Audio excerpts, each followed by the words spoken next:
Hello दोस्तों, कैसे हैं आप। मैं संगीता सिंह आपके अपने चैनल द बेस्ट स्टडी पर आज हिंदी के कुछ महत्वपूर्ण प्रश्नों को लेकर आई हूँ।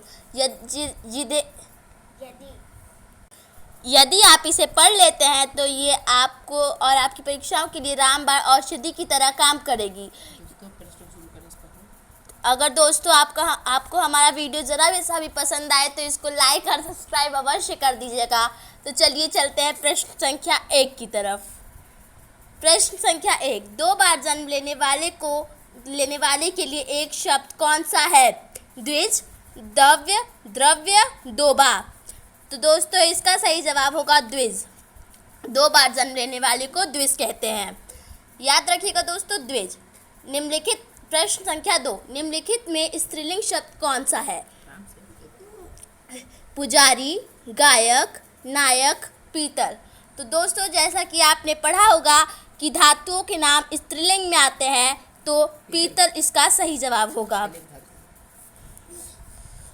प्रश्न संख्या 3, ओजस्वी शब्द का सही प्रयोग किस वाक्य में हुआ है। ओजस्वी व्यवहार के कारण उसे सर्वत्र अपमानित होना पड़ता है। बी, माधव का ओजस्वी शरीर गठन अच्छा लगता है।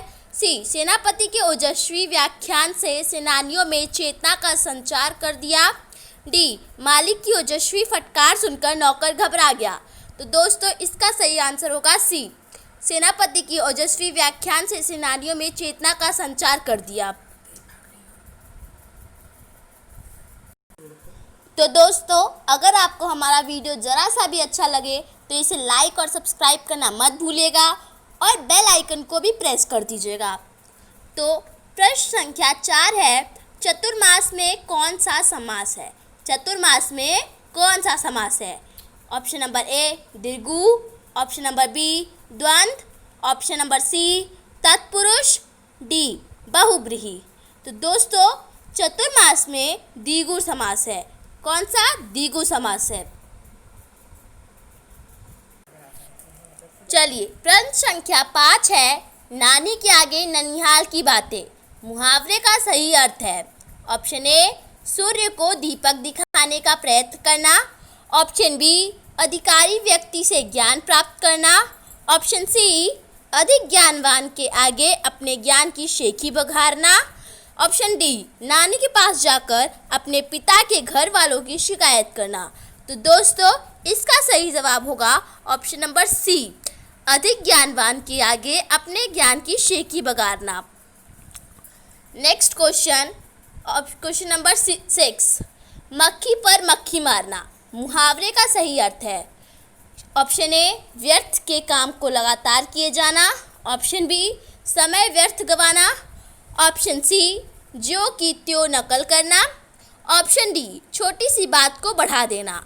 तो इसका सही जवाब होगा ऑप्शन नंबर सी, ज्यों की त्यों नकल करना। दोस्तों अगर आपको हमारा वीडियो ज़रा सा भी अच्छा लगे तो इसे लाइक और सब्सक्राइब कर दीजिएगा। प्रश्न संख्या 7, कौन सा पद बहुवचन है। घोड़ी, पुस्तक, लड़की या घड़िया। तो दोस्तों इसका ऑप्शन नंबर डी सही आंसर होगा। घड़िया शब्द बहुवचन है। प्रश्न संख्या 8, श्याम किसका विलोमार्थी है। पीले का, लाल का, नदी का, श्वेत का। तो श्याम का अर्थ होता है काला, तो काला श्वेत का विलोमार्थी है। प्रश्न संख्या 9, राम खाना खा चुका है। वाक्य किस काल का बोध कराता है। ऑप्शन ए, इनमें से कोई नहीं।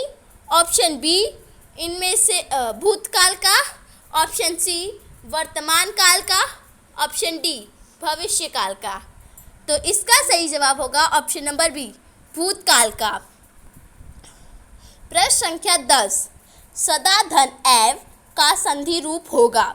सदा धन एव का संधि रूप सदैव होगा। क्या होगा, सदैव।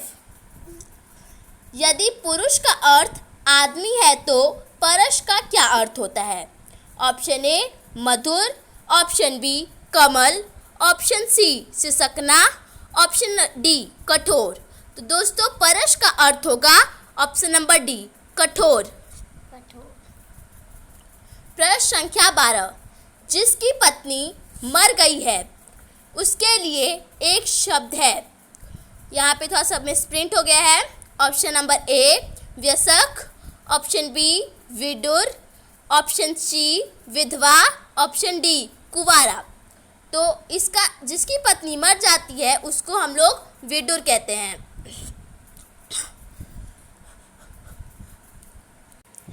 दोस्तों चलिए प्रश्न संख्या 13 की तरफ। कौन सा कथन गलत है? ऑप्शन नंबर ए उपसर्ग शब्द के बाद में संयुक्त होकर नवीन शब्द रचना करके अर्थ परिवर्तन करते हैं। ऑप्शन बी निराकार का विलोम साकार है। ऑप्शन सी खग द्विज पर्यायवाची है। ऑप्शन डी किसी वस्तु स्थान या गुण के नाम को संज्ञा कहते हैं। तो दोस्तों इसमें गलत कथन बताना है।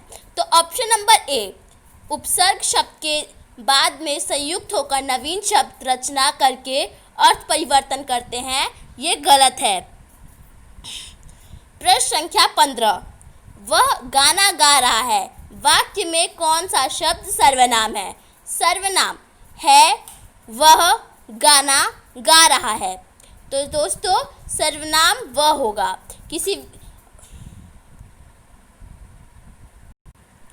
प्रश्न संख्या 16, आँखों में बसना का अर्थ है।